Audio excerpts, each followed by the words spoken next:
Y seguimos con una nueva plenaria llamada Desafíos en Vivienda y Asentamientos frente al Cambio Climático y la Crisis Social, auspiciada por el Ministerio de Vivienda, Ciudad y Territorio de Colombia. Invitamos a los panelistas, por favor, a subir al escenario. Lo pueden hacer por las escaleras a mi costado derecho. Y en este espacio vamos a tener expertos de organismos internacionales que compartirán su análisis y proyecciones sobre la forma como las problemáticas sociales y el cambio climático generan mayor vulnerabilidad en las viviendas y asentamientos humanos. Muy bien, le damos la bienvenida también a la moderadora del panel, a quien invitamos acá a la tarima, a la arquitecta Paola Ciclari, urbanista, especialista en diseño, planificación e implementación.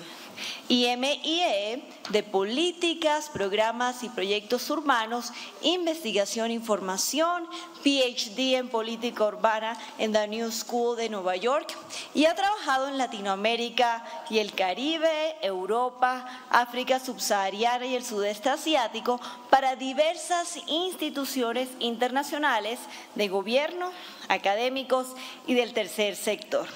Les recuerdo que en el app del evento van a encontrar la función de chat para cada sesión con el objetivo de que ahí ingresen las preguntas que surjan para nuestros panelistas.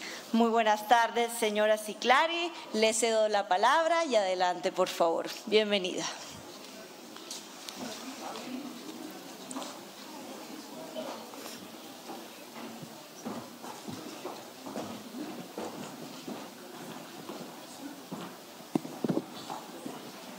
Paola. Okay, ya.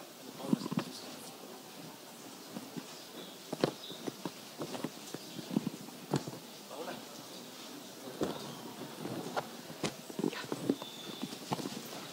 Oigo. Y esta, para que me oigan allá.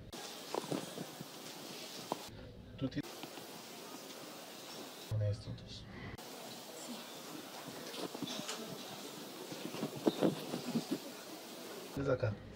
Listo, ¿sí? Vale. Bueno, muchas gracias a todos y todas.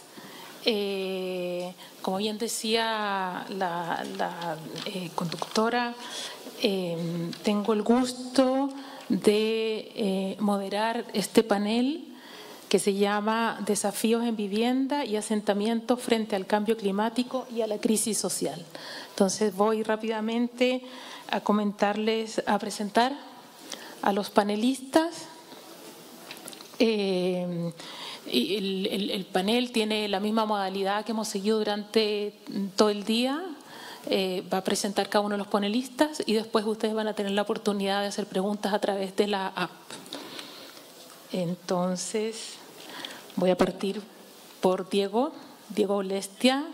Él es jefe de la Unidad de Asentamientos Humanos de la División de Desarrollo Sostenible de CEPAL. Muy bienvenido, Diego. Sigo con Serín. Serín tiene un apellido difícil de pronunciar, espero hacerlo bien. Quizaquetotam. Ok. Bueno, Serín trabaja en UN Habitat en Nairobi. Ella es abogada, está a cargo de dos programas muy interesantes de escala global, uno que se llama Surge. En la traducción en español sería Urbanización Sostenible para la Próxima Generación, y un segundo programa del que también nos va a hablar, Rise Up, ¿no? Que en la traducción en español sería Asentamientos Resilientes para los Pobres Urbanos.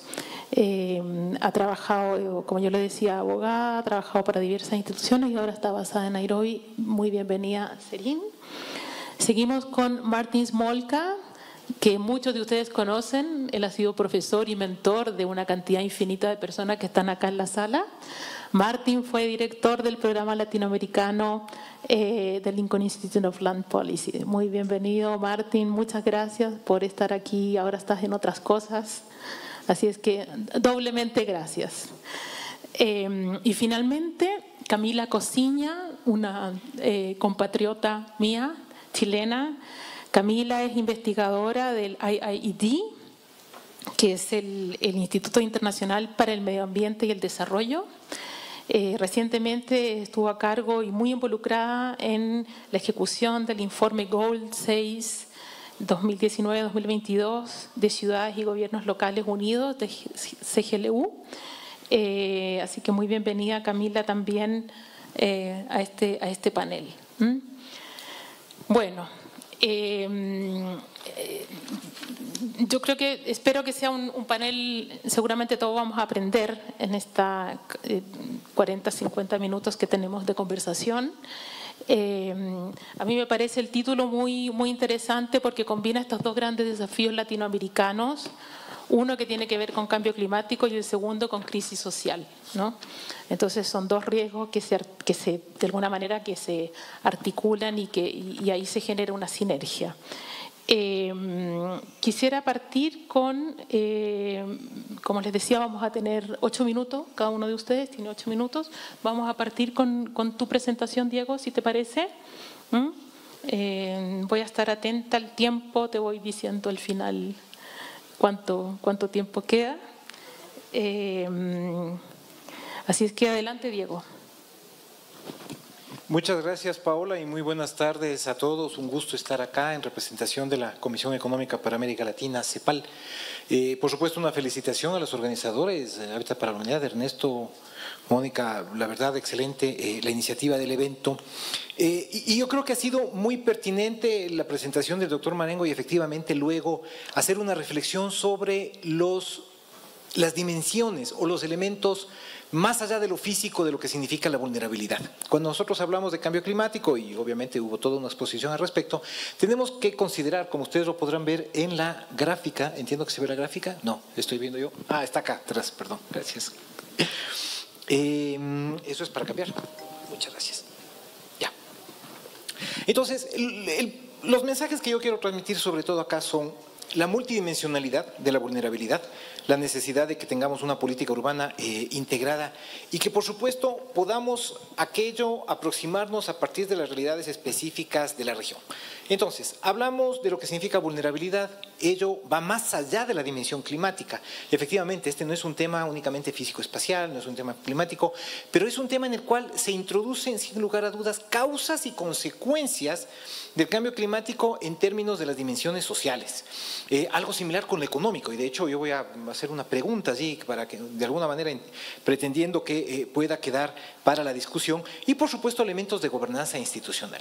Entonces, los determinantes de la vulnerabilidad habitacional y en general de la vulnerabilidad de la ciudad, no olvidemos, 82% de la población de América Latina vive en ciudades, cada vez más. Están relacionadas a múltiples elementos, ustedes pueden ver allí, no voy a pasar revista a aquellos, pero sin duda alguna allí hay elementos que están en esas dimensiones, insisto, social, climática, gobernanza institucional y económica. Entonces, en esa línea, hacer la reflexión. Bueno, cuando hablamos con vulnerabilidad, la pregunta inmediata es, bueno, ¿a quiénes afecta más el cambio climático? Es decir, América Latina y el Caribe a nivel global es responsable aproximadamente el 7% de las emisiones, incluso ligeramente menos que nuestro aporte a la producción económica mundial, ¿sí? Y sin embargo, los impactos del cambio climático afectan desproporcionadamente a los hogares de menores recursos. Si nosotros consideramos 5 países en los cuales hay una población indígena importante, ustedes pueden ver allí todas las notas de los países, etcétera, podemos ver que si consideramos si operacionalmente establecemos la vulnerabilidad habitacional a partir de la privación de ciertos servicios básicos, de una condición de hacinamiento, estamos viendo que las condiciones o la exposición de los hogares indígenas ante el resto de la sociedad es prácticamente el doble. Es decir, allí es donde empezamos a ver claramente cuáles son los segmentos de la sociedad que están cada vez o que serán cada vez más afectados por un tema de vulnerabilidad. Y algo similar cuando allí podemos ver en esa gráfica o en ese cuadro que ustedes pueden ver arriba, ¿sí? Pretendemos presentar cuál es la población urbana que está viviendo en barrios marginales. Y usualmente, y aquí sí quiero hacer un énfasis, nosotros recibimos el mensaje de que la región ha dado pasos importantes, positivos, sin lugar a dudas, pero a la vez los porcentajes, y muchos de los que están acá, que trabajan directamente en territorio, que trabajan directamente con organizaciones sociales, con organizaciones de la sociedad civil, pueden ver allí el incremento en el número de personas que habitan en barrios marginales. Es decir, en el año 2020 teníamos 95 millones de personas que viven en barrios marginales, 95 millones de seres humanos que viven en asentamientos precarios, lo cual es incluso superior a lo que teníamos casi una década atrás. En el 2012 incluso eran 93 millones, es decir, numéricamente, en realidades diarias de hogares, de personas que sufren carencias, etcétera, estamos incrementando el problema en América Latina. Sin lugar a dudas, el porcentaje sí habrá bajado en 2 puntos, pero ese 2% está a su vez, considerando la situación global de la región, implicando un mayor número de personas. Y allí vino un primer mensaje. Nuestros escenarios desde CEPAL es que tendremos un incremento en el número de personas que viven en asentamientos precarios. Yo creo que, de hecho, ustedes como organización Hábitat y otras organizaciones de sociedad civil son directamente testigos de cómo están incrementándose los asentamientos precarios en la región. Hay información hasta el día de hoy, más información fragmentada a diferentes países. Hay un censo de campamentos, por ejemplo en Chile, aprovechando acá mis colegas que son de aquel país, en el cual se registra un mayor número de personas que viven en asentamientos precarios. Si tenemos recesión económica, si tenemos inflación, que implica un encarecimiento inclusive del costo del crédito, que a su vez no llega sino al 25 o 30-35% de la población que construye su vivienda, entonces claramente tenemos exposición a una vulnerabilidad. Y algo similar con lo que es arriendo. Fíjense, esa gráfica que está allí nos está diciendo que en el 2021 hay 110 millones de personas que alquilan su vivienda en América Latina. ¿Es eso positivo o negativo? Y la respuesta no es tan clara. La respuesta no es blanco y negro. Y paso a reflexionar rápidamente sobre aquello. 20%, ese número de personas que he dicho, implican que el 20.2% de los hogares están alquilando su vivienda. Eso es casi 3 puntos más que al principios de siglo.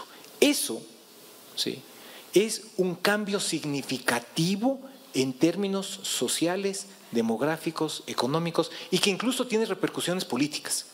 ¿Sí? Y allí viene la pregunta, si nosotros estamos hablando de una exposición ante condiciones económicas de los hogares que tienen crédito, si yo soy propietario de una vivienda y que ello ha implicado un crédito hipotecario y que como consecuencia del entorno económico debo ahora pagar más por mi crédito hipotecario, ¿estoy mejor o peor al ser propietario? A la vez, las personas que alquilan su vivienda podrían tener una afectación mayor o menor dependiendo de cuáles sean el impacto de ese cambio climático, en definitiva, de esos fenómenos meteorológicos que son cada vez más frecuentes y más intensos. Entonces, no es tan blanco y negro el decir solamente debemos trabajar en propiedad, solamente debemos preocuparnos, por ejemplo, de todo lo que significan los programas de titulación. Puedo ser dueño de una vivienda, pero en una zona que va a ser particularmente impactada por el cambio climático. Entonces, en definitiva, lo que nosotros tenemos es la necesidad de realizar un enfoque de vulnerabilidad que sea multidimensional, número uno. Número dos, que esta vulnerabilidad de la vivienda y del hábitat es bidireccional, es decir, va en doble sentido. ¿Sí? No es únicamente la cuestión de la vivienda, es un tema que incluso está relacionado con la misma base económica de la ciudad, los medios de vida, etc.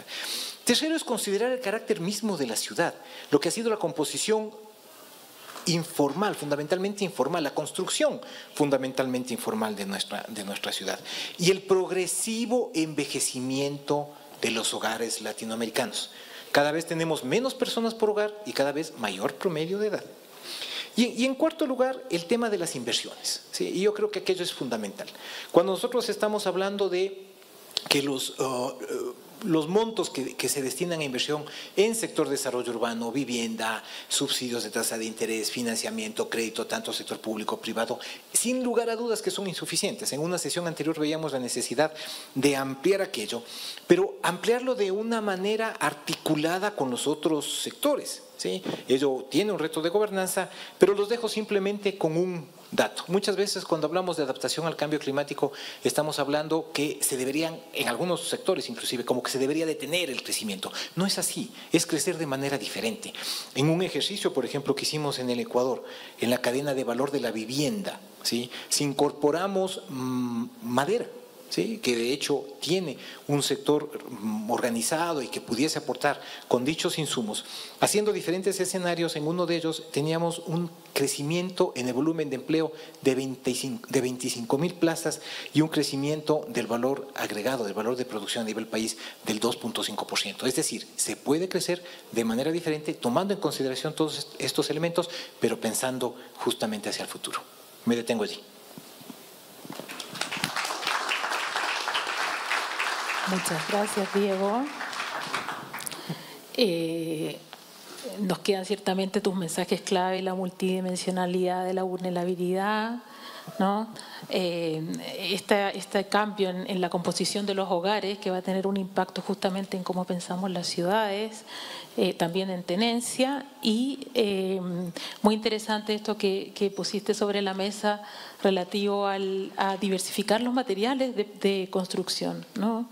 Pensando justamente en el impacto del cambio climático en nuestras ciudades. Voy a pasar, ya te presenté, Serín, a darle la palabra, ¿no?, a Serín para tu presentación. Gracias, Paola. Thank you very much. I'll speak in English, so you see me with the translation, and I hope I can see you with translation in case you don't understand my English or you don't want to hear my Spanish. I believe that is true. So, ladies and gentlemen, esteemed experts sitting here with me, distinguished guests, I first and foremost want to say a big thank you to Habitat for Humanity for organizing such an excellent event, the 5th Latin American Caribbean Housing Forum. It's an excellent opportunity to come together and really get the expertise together and find these partnerships and new innovative ways of solution making for the problems that we're facing. I also want to thank the Ministry of Housing, City and Territory of Colombia and Bogotá's Mayor's Office for hosting us here in this beautiful city. So thank you for that first and foremost before I start. Today, I'm from UN Habitat, and so of course urban issues and the housing sector and the deficit of it, including the climate vulnerabilities, are very dear and heart to us. We reached a tipping point of urbanization. More than 55% of the world's population live in cities, and we expect more than 2.5 billion people to be living in cities by 2050. Economic growth, livelihood opportunities, social services, and innovation pull people into cities in the hope of prosperity, in the hope of a better life. We have also reached a crossroad in the battle against climate change. It is now that we have to decide if more severe and frequent climate events will turn into disasters, as our previous speaker mentioned, or if we can make our cities more resilient to the impacts of climate and social crisis. Extreme weather and climate impacts, including mega droughts, extreme rainfall, land and marine heat waves, glacier melt, are affecting the Latin American and Caribbean region, from the Amazon to the Andes, from the Pacific to the Atlantic Ocean, and to the snowy mountains of the Patagonia. These are causing far-reaching impacts on ecosystem, food security, water security, exacerbating poverty and human health issues. We have seen the stats of the IPCC, the Intergovernmental Panel on Climate Change. Let me maybe switch that off. I hope you can hear me, sorry. And its latest report, the 6th assessment report, Impact, Adaptation, Vulnerability, it stated that 3.3 to 3.6 billion people live in hotspots of climate vulnerability, highly susceptible to climate change. Since 2008, an average of 26.4 million people per year have been displaced from their homes due to disasters. Meanwhile, we have a global housing deficit, pushing people into inadequate shelter, highly susceptible to climate change. And we heard the figures in the morning.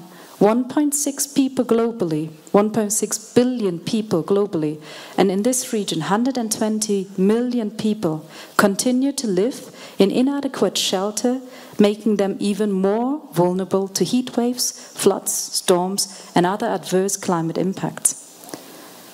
And where there is no formal housing and settlement, there we have 1 billion people, urban dwellers, living in informal settlements, characterized by no secure tenure of land or dwelling, lack or limited access to basic services and infrastructure, and unplanned settlements, often residing again in fragile land to house and hazardous land.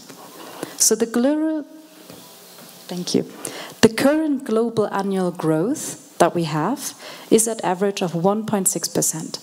But a study of the Atlas of Informality highlights that the average annual growth for urban informal settlements is far higher, is at 9.85%. It is predicted that the pattern of informal settlements is to become the most dominant or common form of urbanization for this planet. So let's summarize. The most rapid growth in urban vulnerability and exposure has been in cities and in settlements, where adaptive capacity, we have heard it before, to climate change is limited, including informal settlements in low and middle income communities and small and medium urban communities. Because of diversity, density of people, infrastructure and assets, and their role as economic hubs, cities are disproportionately affected by interacting, cascading, and climate compounding impacts.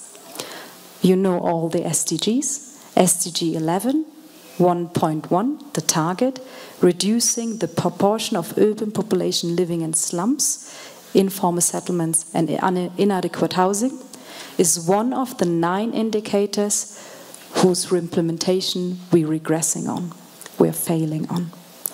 So I'm really doomed, I know, and I'm really grey in what I'm saying. But now is the time for action. Now is the time to really flip the script. Climate adaptation and resilience needs to start where the vulnerability is the highest. We must focus on those 3.3 billion people affected by climate change. We must focus on those 1 billion people in informal settlements and those 1.6 billion people in inadequate shelter. The way we plan, design, and maintain settlements and key infrastructure determines the pattern of exposure to social and physical vulnerability and the capacity of resilience for those most vulnerable. So I mentioned at the beginning that we have another 2.5 billion people to come to this world by 2050. To accommodate for those urbanization trends, it is estimated that 60% of the built environment is yet to be built. So we can still do it right. This global urbanization trend offers a time-limited opportunity for climate-resilient housing and settlements for now and future generations. So I often hear that investing in resilience is expensive, but the commercial argument for investing into resilient infrastructure is actually striking. Its net benefit in low and middle income countries is estimated to be at 4.2 trillion over the lifetime of a new housing and infrastructure. That translates into $4 of net benefit for every $1 spent in resilience. Hence, resilient infrastructure is not about higher expenditure, it is about better and more effective spending over time. UN Habitat had its second session of the UN Habitat Assembly in June, and member states have adopted a historical resolution, the Affordable Housing for All resolution, renewing their call to prioritize adequate housing and view of housing as a human right for the first time since 1948, when it was mentioned in the Universal Declaration of Human Rights. The resolution mandates UN Habitat to set up a platform which will collect, consolidate and compile housing data to better understand the housing needs and existing gaps as a basis for relevant solutions. But our efforts alone won't turn the tide. We have to be one voice, we have to be one movement, bringing housing and urban issues to the center stage of the climate crisis and vice versa.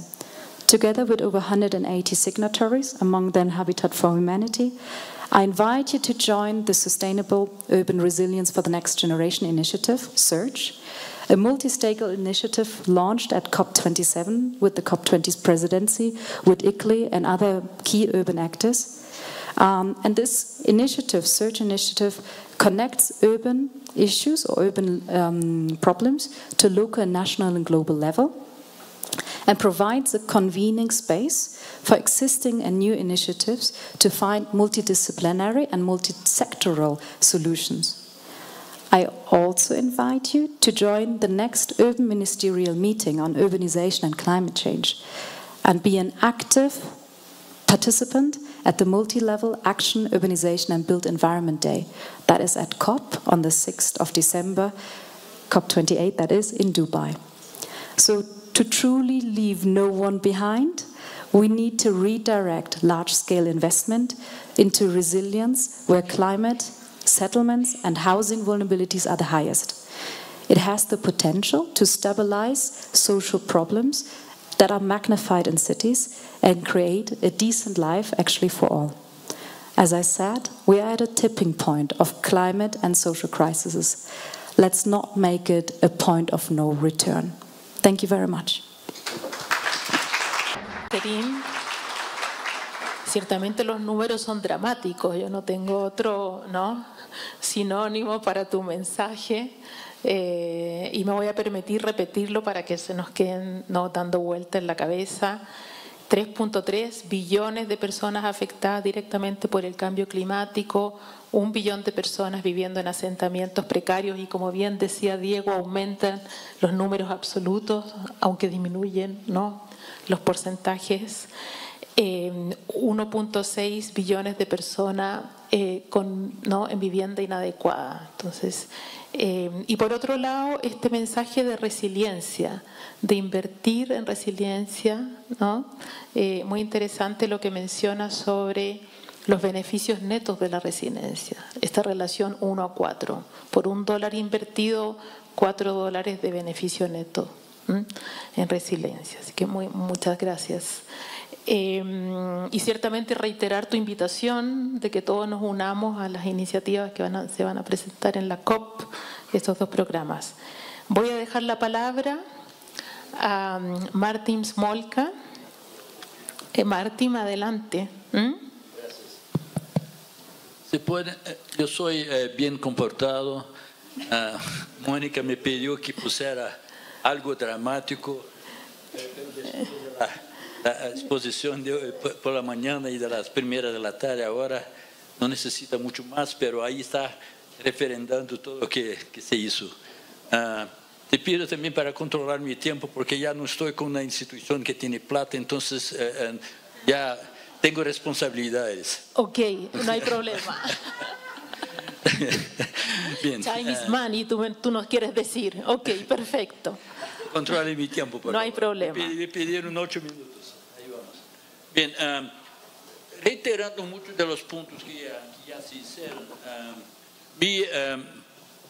mi exposición empieza con, estamos diante de una escoja de Sofía, y eso es que a pesar de citarmos tanto las platas que necesitan, etc., pero el punto es que efectivamente no hay esa plata. La plata pública disponible para hacer frente a la dimensión de los problemas de pobreza urbana, informalidad asociada a eso, y los problemas ambientales, obviamente que no está ahí. Entonces viene siempre la pregunta, ¿a quién priorizo? Debo priorizar las políticas sociales que son absolutamente emergentes, urgentes. La gente está pasando hambre, la gente está viviendo en condiciones de, en fin, la COVID demostró cómo eso afectó diferenciadamente de distintos grupos sociales de manera dramática, ¿no? Tenemos problemas que son para ayer de atender a necesidades humanas prementes en nuestras ciudades. Y como Diego también mostró, aparentemente no estamos disminuyendo con eso, ¿no? Estamos todavía tenemos problemas crecientes en eso. Perdón. Por otro lado, entonces hay el tema de la priorización de la emergencia climática que estamos ahí, no necesitamos más de decir cuán emergente hay, inclusive ya no se dice más emergente, es fervura, ya pasamos del punto de prácticamente de retorno en eso, ¿no? Ahora es como vamos a lidiar con el problema en la escala que está. Y ahí hay tres posiciones. Una de ellas es que los problemas tienen que ser priorizados, son los problemas de corto plazo de la política social y que deben tener la mayor atención por vis-a-vis el problema de cambio climático, que a pesar de todo es algo todavía de más largo plazo. Bien, es una posición. La otra más radical es decir, mira, si no hacemos nada con el clima, no hay problema de pobreza, porque vamos a estar todos muertos de cualquier manera. Y en fin, eso desaparecen los dos problemas, ¿no?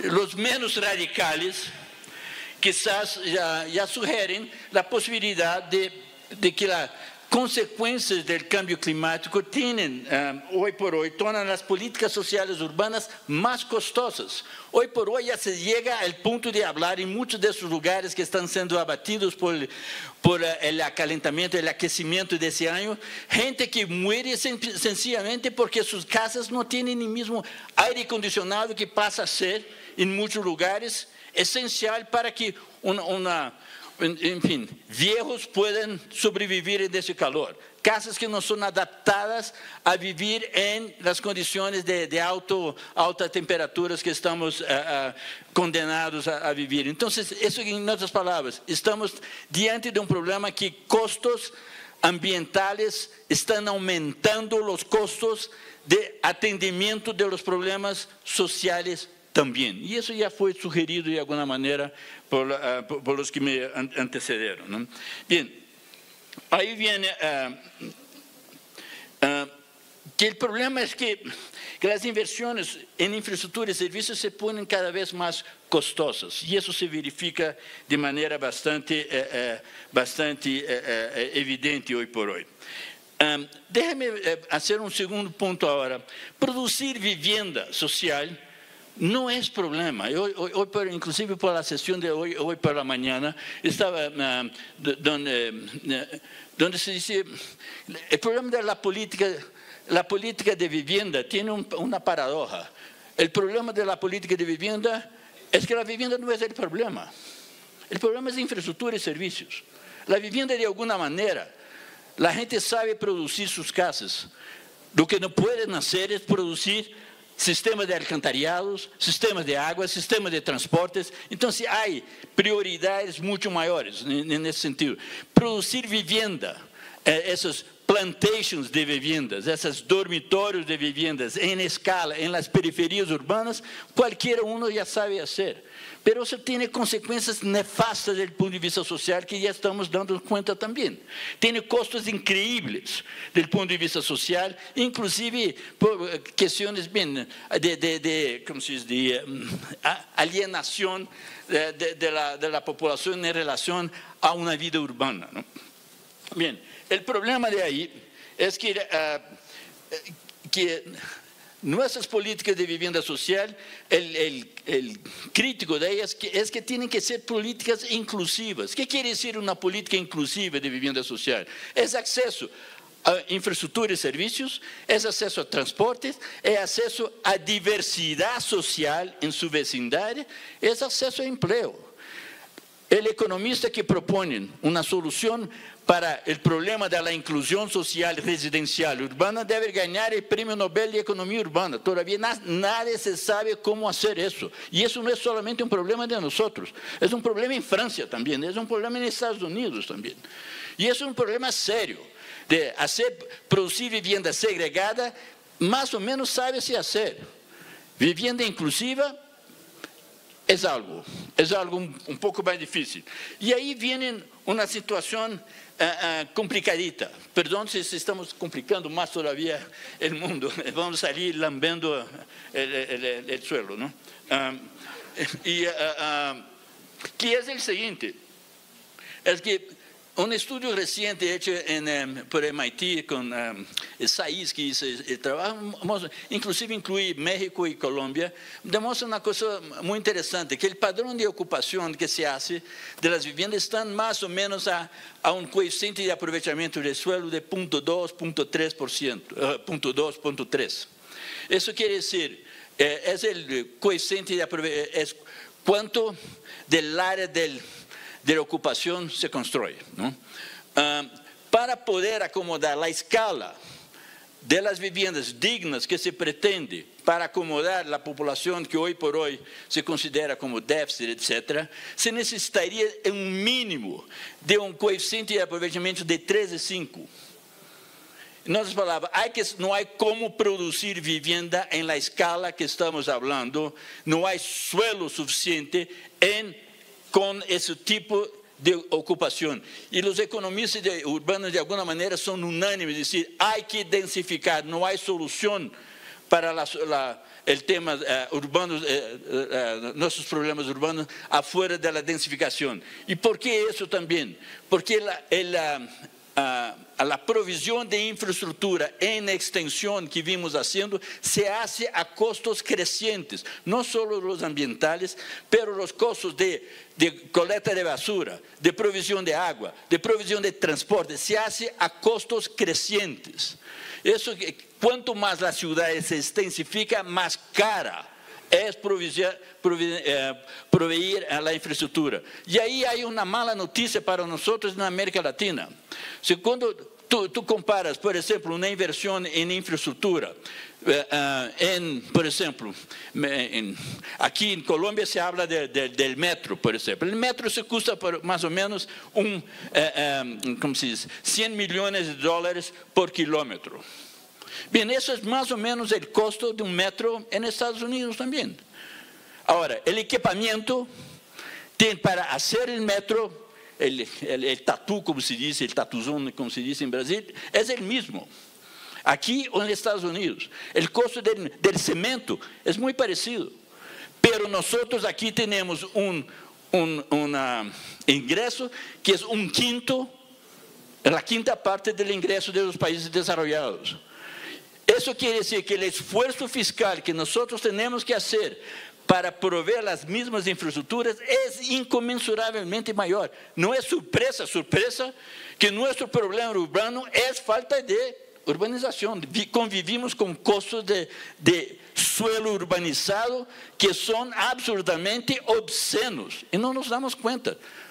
Nuestros costos de suelo urbanizado en las periferias son más altos muchas veces en valor absoluto que en Estados Unidos o en Europa. No nos damos cuenta de eso. Eso quiere decir que cuando se produce vivienda, la gente que va a vivir allá no es solo que está pagando la vivienda. Se toma el costo de transporte que tiene que hacer, el costos adicionales de agua, de servicio, todo lo que tiene que, los costos de la calidad de las escuelas, etc., es mucho mayor. Eso es el valor real del suelo, es localización. Entonces, la buena noticia ahora, ya hablé demasiado. La buena noticia es que no es la bala de plata, ¿no? de plata, como se dice. Producir una ciudad más verticalizada crea una oportunidad singular de patrimonialización de suelo criado. Eso quiere decir que los propietarios de suelo que tienen 100 metros o 1000 metros cuadrados de suelo van a vender, si tú no patrimonializas públicamente esses direitos lo regala aos proprietários, vão ganhar 5, 7, 10 vezes o valor se constrói um edifício 5, 7, 10 vezes maior. Pero isso, em muitos lugares, já se está entendendo claramente que o proprietário do suelo pode ter direito a, uma vez o valor do suelo, uma vez a ocupação do suelo, e todos os adicionais são produzidos por quem? Por a coletividade que produz a infraestrutura que sustenta maior edificabilidade. Isso quer dizer que há a possibilidade de produzir, de generar uma fonte adicional de plata para financiar parte dessas infraestruturas que viabilizam uma maior densificação urbana. Obviamente que isso não é a bala de prata que vai resolver todo o problema que estávamos discutindo aí, pero há que começar em algum lugar. E há que começar em algum lugar por uma razão muito sencilla. Hoje por hoje, as inversões que os grandes grupos financeiros já estão fazendo em as principais cidades do mundo, em comprar os direitos das áreas mais protegidas do ponto de vista ambiental, são abrumadoras. A gente não se está dando conta disso. Os chinos estão comprando suelo, suelo urbano, invertindo em suelo. Grandes grupos financeiros estão comprando direitos em grandes áreas urbanas, porque amanhã, quando vão a ter que ocupar essas áreas e intensificar a ocupação, porque são as áreas ambientalmente mais protegidas, vão ter que pagar um preço especulativo forte. Então, há que trabalhar temas muito críticos em temas de la recuperação ou la movilização ou a patrimonialização pública de algo que desde o início deveria ser público. Todos os direitos de edificabilidade que se concedem aí devem ser públicos, porque é o público que cria a possibilidade de se fazer essas maiores ocupações. Bem, já estou dentro do horário, não? Não tenho muito a pagar. Bueno, ¿no? Vamos a ver, vamos a ver. Pero aí tem esses retratos que de alguma maneira, essas fotos aí que de alguma maneira referendam claramente o que sucedeu aí. Se não as áreas que a gente ocupa são as áreas que o mercado não pode ocupar. E por que não pode ocupar? Porque tem problemas ambientais. Porque tem problemas que não são áreas que deveriam estar fora do mercado do ponto de vista normativo, e isso, porque são bem ubicadas, muitas vezes são onde se ocupa. Há que dar uma alternativa para isso, porque como se diz, não fazer isso vai a conviver com esses custos cada vez maiores de fazer frente a los custos de los desastres que de alguma maneira todos pagamos. Bem, graças por a atenção. Muchas gracias, Martín. Muchas gracias por recordarnos, ¿no? Por poner sobre la mesa el hecho de que periferizar no es la opción, que trae más costos que beneficios, y que está el imperativo de construir suelo urbanizado, ¿no? Quizás en América Latina, como tú bien dices, más que vivienda, que la gente ya sabemos todos cómo construir de alguna manera nuestras viviendas, pero el punto clave, sobre todo para hacerle el frente a los riesgos por cambio climático, está relacionado con una buena urbanización. Y segundo, el hecho de utilizar la patrimonialización del suelo para financiar en una región que es tan pobre, ¿no? Es más pobre de lo que queremos ver. La plata que hay no es una plata tan pequeña como se imagina. Hay más de 4 trillones de dólares en suelo en América Latina, que es suficiente supuestamente para pagar todos los costos que infraestructura y de vivienda social que tendrían. Obviamente que no se puede sencillamente sacar, el suelo es un animal un poco raro desde el punto de vista de cómo funciona la precificación, pero no es trivial que tenemos en algo como 4 trillones de dólares metidos en suelo urbano. Y eso es algo que se puede pensar como un recurso posible. Ok, muchas gracias. Voy a dar la palabra como última panelista a Camila Camila nos va a dar una presentación más centrada en prácticas a escala de barrio, ¿no? Así es que estamos pasando de mensajes más generales, más regionales, más globales, en el caso de Serín, a ahora una presentación más local. Y no por eso menos importante, muy por el contrario. Adelante, Camila. Muchas gracias, Paola, y muchas gracias a todos los panelistas y a todas y todos quienes están aquí. Como bien dice Paola, mi idea es presentar un poco un estudio bien pequeño que hicimos desde IID, pero que nos permite un poco entender qué está pasando en los territorios para lidiar con esta doble crisis, ¿no? Esta crisis social y ambiental. Y es un estudio que hicimos en el contexto de esta idea, esta agenda que estamos tratando de avanzar, que es la idea de que no hay justicia climática sin justicia habitacional. No climate justice without housing justice. Creo que no es necesario que dé demasiados datos del contexto de por qué esa frase es real, creo que hemos estado escuchando muchos, pero solo para agregar un par más, según un estudio reciente de Oxfam, un promedio de 20 millones de personas tienen que abandonar sus hogares al año debido a estar expuestos a desastres provocados por la emergencia climática. Y sabemos además que de esos 20 millones de personas justamente están sobre representados y desproporcionalmente afectados aquellos que viven en situaciones más precarias y más aún dentro de esos grupos también se afectan de manera desproporcionada a mujeres, niñeces, minorías racializadas, etc. Y sabemos también que la industria de la vivienda y de la construcción tiene un rol importantísimo en la lucha contra el cambio climático.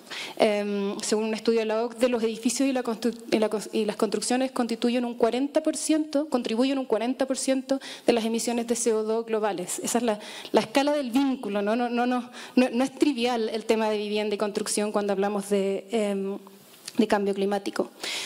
Entonces, esta agenda que estamos tratando de avanzar justamente trata de centrar esta idea de que el acceso a una vivienda adecuada para todas y para todos no es solamente fundamental para un desarrollo más equitativo, más justo, pero también más sustentable. La crisis social y la crisis ambiental no pueden ser tratadas de manera distinta. Y en este marco de No Climate Justice Without Housing Justice, nos invita un poco a resaltar, por una parte, que la ubicación importa, no estamos hablando solamente de temas tecnológicos, de materiales, sino también los costos sociales y ambientales que la ubicación de la vivienda tiene, y Martín creo que expresó mucho de eso ya. Lo segundo, que las pequeñas acciones pueden generar grandes cambios, y si bien sabemos que hay cambios estructurales que tienen que ocurrir, es importante encontrar las maneras para que los sistemas de planificación y los sistemas de gobernanza apoyen y reconozcan aquellas acciones que están ocurriendo en los territorios. Y lo tercero, que la vivienda como un derecho humano tiene que ser para las personas y para la naturaleza y no para el beneficio o el lucro de algunos pocos. Más aún en el contexto de la estagnación del ODS 11.1 que Serín mencionaba, ¿no? Entonces, en el marco de esta agenda, quiero compartir un pequeño estudio que hicimos en la ciudad de São Paulo. Estamos muy brasileros en este panel. En la ciudad de São Paulo, junto con mi colega de IID, Alexandra Stranfrediani, pero también con las compañeras y compañeros de UNIAO, de la Unión de Movimientos por la Moradía de São Paulo, y del Laboratorio de Justicia Territorial de la Universidad Federal de ABC, que miraba justamente a identificar cómo es que los movimientos sociales, en particular los movimientos sociales de vivienda, están promoviendo de manera colectiva tanto el derecho a la vivienda como contribuyendo a la decarbonización de la ciudad. O sea, cómo hay acciones desde los movimientos sociales que están hoy día atendiendo a la crisis social, a la crisis de justicia que implica la crisis de vivienda, pero también a la crisis ambiental. Y de manera muy resumida quiero compartir 3 tipos de estrategias que obviamente pueden parecer un poco anecdóticas, pero creo que nos invitan a pensar el tipo de cosas que están pasando en los territorios. Y estas 3 imágenes creo que representan cada una de ellas. La primera tiene que ver con estrategias para la protección y la conservación del medio ambiente a través de proyectos de vivienda autogestionada, que permitan, por una parte, mejorar la calidad de vida de los residentes, pero también con un impacto ambiental. Para aquellos que no están tan familiarizados con los movimientos de vivienda en la ciudad de San Paulo, los proyectos de autogestión han sido una herramienta muy clave para su desarrollo desde los años 80 y en los últimos años han sido además apoyados por programas como el Miña Casa Miña Vida Entidades. Son proyectos que incluyen autoconstrucción, autogestión, autoadministración, gestión de suelo y que han logrado construir viviendas que son incluso un 30% más grandes que lo requerido por el gobierno para vivienda social. Pero además de estos beneficios sociales y económicos de la autogestión, algunos proyectos están priorizando también la agenda medioambiental. Existen casos en que la legislación exige que haya una compensación cuando se construye un conjunto de viviendas debido a que haya un área de protección permanente y esto puede ocurrir o in situ o en otro lado, cuando tú dices, mira, voy a compensar protegiendo esta otra área que está en otro lado. Y ha sido muy interesante que los proyectos de autogestión de Uniado están priorizando mantener esas áreas de protección ambiental dentro de los desarrollos de vivienda. La imagen que se ve ahí a mano izquierda es un proyecto en Barra do Jacaré, al noreste de San Paulo, en que está el proyecto mismo de vivienda y su área de conservación dentro del área. Lo que es interesante, si miran la zona azul que está al lado, ese es un proyecto en términos de unidades bastante similar, en términos de tamaño, desarrollado por un privado, que estaba sujeto a las mismas regulaciones, porque la zona es una zona de protección ambiental, pero que decide hacer esa compensación en otro lado, y obviamente la calidad de vida, tanto social como ambiental, de los residentes del proyecto autogestionado, ustedes pueden imaginar lo distinto que es. En lugar de maximalizar el valor de cambio de la tierra, en el fondo vemos cómo se prioriza la calidad de vida de la comunidad. Uniado incluso ha desarrollado viveros colectivos de árboles nativos para sus proyectos, por ejemplo. El segundo tipo de estrategia tiene que ver con priorizar la ubicación, que es algo de lo que hemos estado hablando. Vivienda bien ubicada, que genera ciudades más sustentables y justas.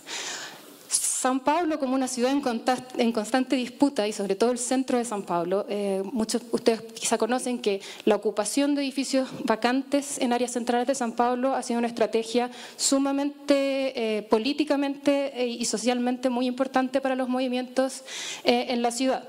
Lo que es interesante es que en los últimos años han empezado a haber también proyectos de rehabilitación, de retrofit, de estos edificios vacíos, también apoyados por Miña Casa Miña Vida Entidades, también proyectos de autogestión.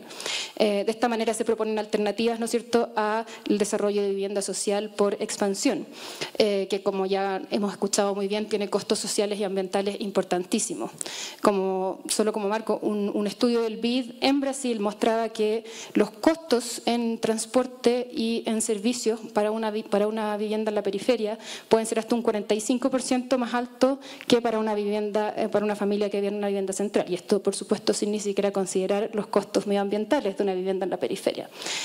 Lo que vemos aquí en la foto del medio es solo un ejemplo de un edificio que se llama Tandara en el centro de San Paulo, que fue originalmente ocupado por el movimiento, un edificio vacío, y que hoy día tiene 120 viviendas que están rehabilitadas, pero también regularizadas, con un sistema de tenencia que además permite su continuidad en el tiempo como vivienda pública. La tercera estrategia, y con esto voy cerrando, yo sé que estoy corriendo mal de tiempo, tiene que ver con la optimización del uso de recursos para reducir tanto los costos, pero también avanzar hacia la justicia energética. Y hay un par de experiencias bien interesantes que visitamos, pero voy a mencionar solo una, que es un programa de instalación de paneles fotovoltaicos en proyectos de vivienda, que han sido impulsados por el Instituto Polis, por su programa de justicia energética, y en particular que es un proyecto piloto en el conjunto Paulo Freire, que es un conjunto bastante emblemático de autogestión construido en los 90, que lo que es interesante es que utiliza las infraestructuras de autogestión que ya existen, los colectivos que ya están organizados, para la gestión, instalación y administración de los paneles fotovoltaicos, lo que tiene un efecto directo en los costos de vida mensuales de las personas, fomenta también la consolidación de los grupos de trabajo colectivo y al mismo tiempo, por supuesto, genera energía más limpia. Para concluir, obviamente estos tres tipos de experiencia pueden parecer un poco anecdóticos, pero lo que creo que es importante es entender que solo han sido posibles gracias a una inversión sustantiva de los movimientos sociales y de sus aliados técnicos, y que creo que hay un desafío importante para los sistemas de gobernanza y de planificación para efectivamente reconocer y apoyar estos esfuerzos. Hoy día en la mañana tuvimos un panel con liderazas de Latinoamérica mostrándonos que estos esfuerzos de distinta naturaleza ocurren en todo nuestro territorio y que es importante que como sociedad distribuyamos estos costos, pero no solamente porque es un tema de justicia, sino que también porque es la única manera que podemos escalar sus alcances a un nivel que esté a la escala del desafío que tenemos. Muchísimas gracias. Muchas gracias. Muchas gracias, Camila. Muy interesante lo que nos señala, ¿no?, estas estrategias para poder afrontar de forma más bien indirecta los desafíos del cambio climático. Este modelo de gestión comunitario de sustentabilidad ambiental, el primero, densificación, ocupación de vivienda vacante, que tenemos en todas las ciudades latinoamericanas, tantísimo, ¿no? Y el tercero relacionado con optimización de recursos y en este caso con el uso de paneles solares, pero como dices tú, con los movimientos sociales al centro y de alguna manera llegando donde el Estado no llega, ¿no? Así es que muy interesante, muchísimas gracias. Vamos a pasar ahora, aprovecho de agradecer porque detrás de todos estos eventos hay una enorme cantidad de personas trabajando. Agradezco a Nora que ha estado en estos minutos mandándome las preguntas. Vamos a pasar a las preguntas del público. Desde ya me excuso porque en honor al tiempo, de pronto alguna va a quedar fuera, no vamos a tener tiempo de responder, pero nos vamos a preocupar de que sean respondidas, ¿no?, por cada uno de los panelistas. Una pregunta para Diego. A propósito de esto que señalabas tú, Diego, del aumento de hogares en arriendo en América Latina y el Caribe. Entonces, acá la pregunta es la siguiente: ¿cómo los cambios en los regímenes de tenencia de vivienda, por ejemplo, el aumento en el número de personas que viven en arriendo, puede afectar la capacidad de los hogares para adaptarse a la crisis climática? ¿Qué desafíos impone esta tenencia? Muchas gracias. Yo creo que va en la línea precisamente de lo que planteaba, que difícilmente podemos decir que toda política pública tiene beneficios y no tiene ningún costo y que no hay disyuntivas. El hecho de adquirir un crédito para construir una vivienda provista por instituciones formales, en suelo seguro, implica un compromiso de largo plazo, pero en ese compromiso de largo plazo, en un entorno económico cambiante, mayor inflación, mayor tasa de interés, mayor cuota, podemos concluir en una condición muy desventajosa para el hogar. Entonces, aquello, por ejemplo, no sería exactamente lo mismo para un hogar que está alquilando su vivienda. Entonces, hay esas características. Y yo quisiera ampliar esto a lo que efectivamente plantean los ODS, porque creo que es importante reintroducir la importancia del cumplimiento de los ODS y nuevamente la necesidad significativa de inversión que se requiere para que podamos llegar a esos objetivos. Caso contrario, no lo vamos a hacer. Quien tenga inquietud de conocer la situación ya regional, CEPAL hizo un informe al respecto, la información está por allí, el código QR para que se descargue la publicación, pero si no tenemos inversión, no se va a cumplir los objetivos de desarrollo de la Agenda 2030. Y concluyo con el siguiente tema que me parece fundamental y que de hecho está relacionado con la pregunta, porque la pregunta hace relación a incorporar elementos de vulnerabilidad económica, hemos hablado social, institucional, evidentemente ambiental, pero en general creemos nosotros que es sumamente importante reflexionar sobre la narrativa. Y me perdonan si me tomo ahí 5 segundos, pero si ustedes regresan a ver, todos nosotros somos ya conversos. Es decir, hablar de la importancia de estos temas en este foro, por supuesto que es relevante, pero tenemos que llegar mucho más allá.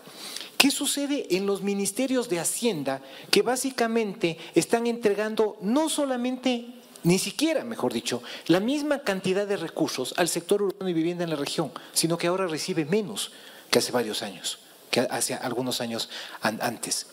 Entonces, el tema es sumamente importante y sin embargo los ministerios de Hacienda entregan menos recursos. El tema es sumamente importante y sin embargo el financiamiento privado no solamente que no llega en las cantidades que es necesario, sino que en algunos países el financiamiento hipotecario inclusive está cayendo, en parte por las consecuencias económicas que decía.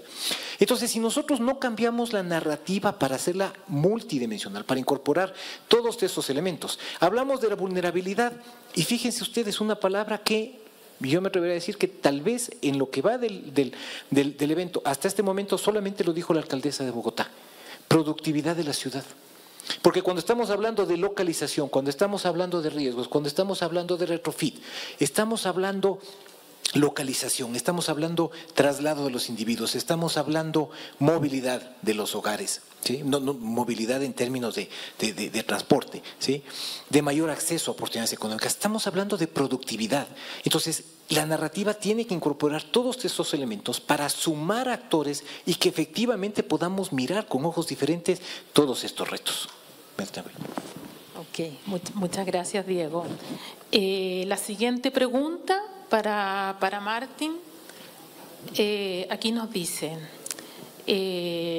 ¿cuáles son las condiciones que se deben cumplir para que la densificación excesiva no se transforme en hacinamiento?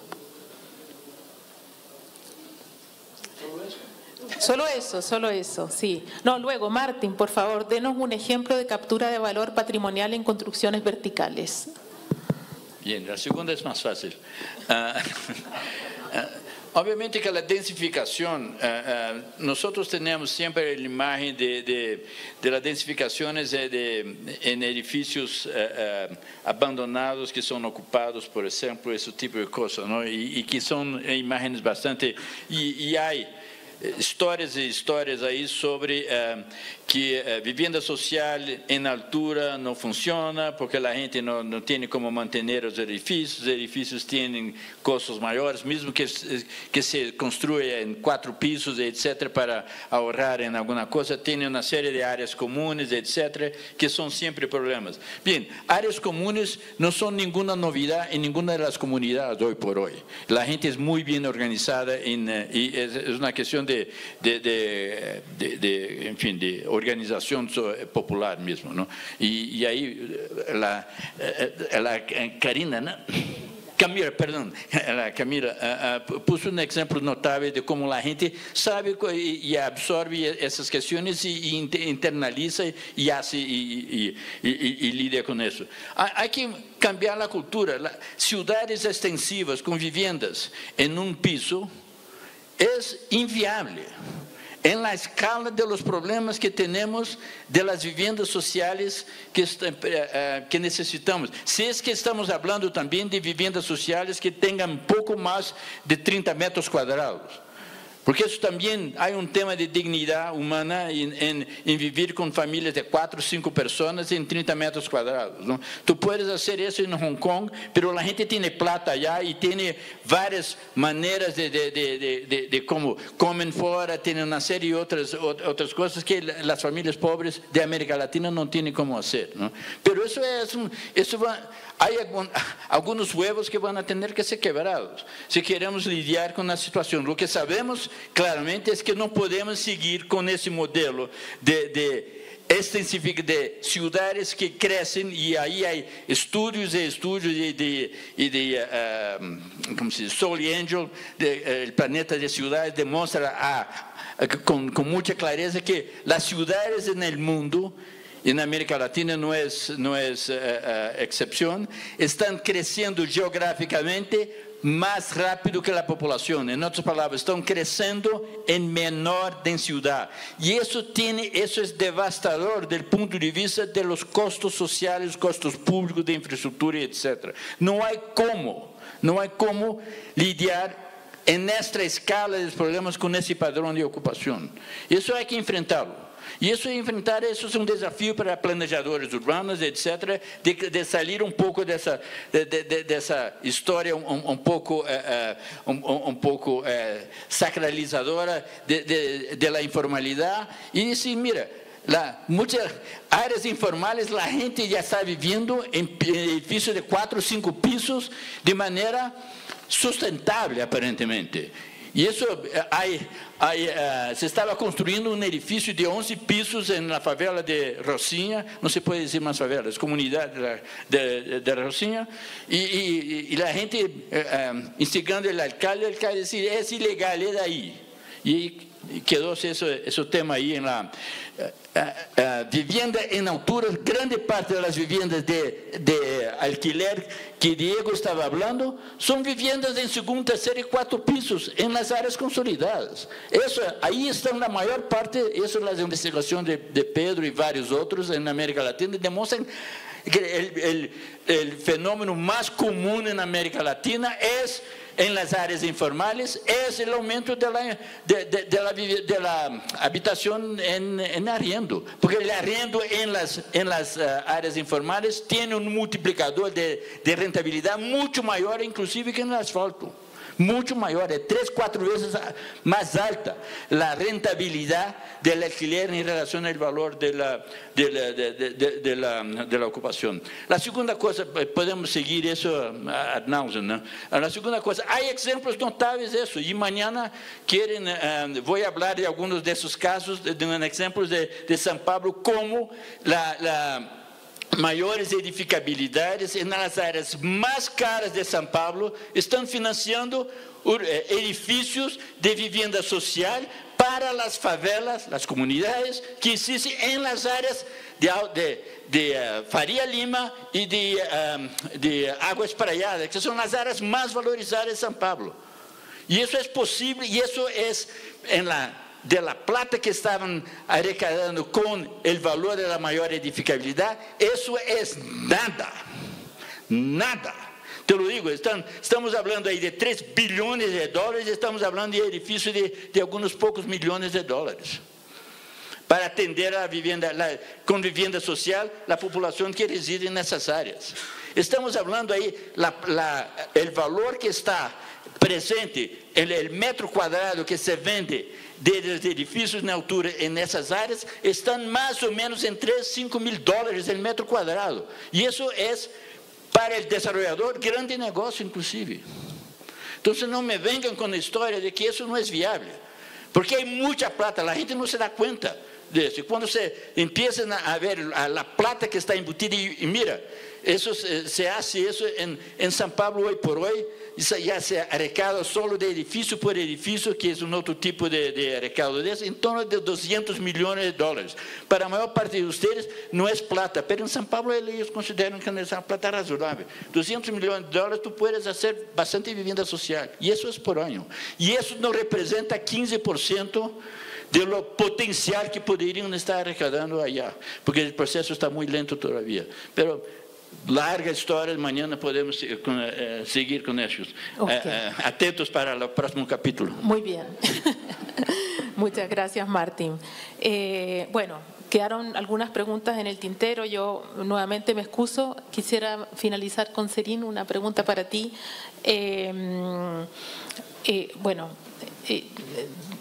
No lo mencionaste en tu presentación, pero yo sé que este segundo programa que tú lideras, Rise Up, ha sido capaz de movilizar 110 millones de dólares para trabajar en resiliencia urbana, ¿verdad? Entonces, ahí la pregunta es, ¿cómo estás tú, el equipo que está trabajando en este programa, están pensando llegar a los asentamientos precarios e involucrar a la gente en las iniciativas de resiliencia? Eso es lo primero. Y lo segundo es cómo, de alguna manera, visibilizar la importancia de la resiliencia frente al cambio climático, digamos, en los niveles donde se toman decisiones de escala más global, muchas veces más generales, más genéricas también, ¿no?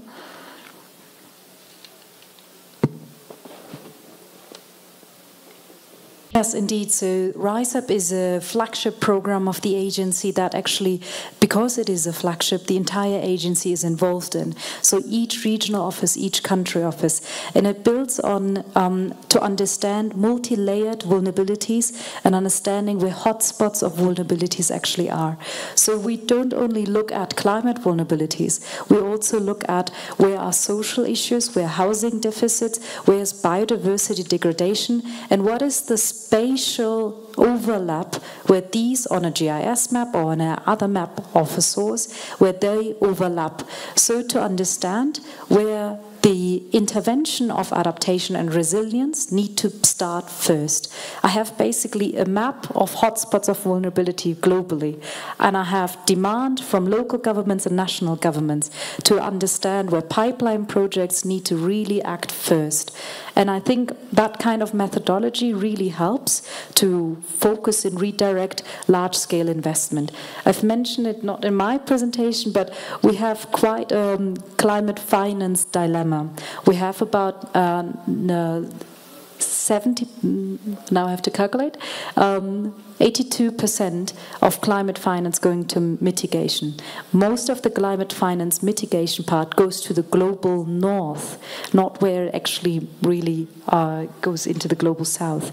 Then on the climate adaptation side, that remaining 23% on adaptation side, most of that goes on national level. Nada goes on local level, and really nothing goes on the informal settlements level. So that's where the point comes that if we redirect climate finance, it needs to be there where the vulnerabilities are the highest. And then we also assessed the national determined contribution of each country that has been submitted before the last COP27, and realized that 86% of those NDCs have urban, either strong or moderate urban content in their NDCs. There is a demand on national level to actually include such urban vulnerabilities and issues into policy making as well. And I think that gave us a mandate to say, okay, let's help national governments and bring that localized vulnerability to the national scale into national determined contributions, into national adaptation plans, and make it a vertical integrated part. So I think that's a bit of from the local to the national and the global. You heard me saying we were really pushing that urban line ministers are present at the climate talks, not only the environmental ministers and the the finance ministers that are the common invitees, but actually that we also have the urban line ministers present, and that I hope with the urban ministerial meeting we can build some legacy into that. Thank you for your question. Se nos quedaron preguntas interesantes aquí, ¿no? en la app, las vamos a responder. Agradezco a todos por la participación y en especial a los panelistas. Muchas gracias.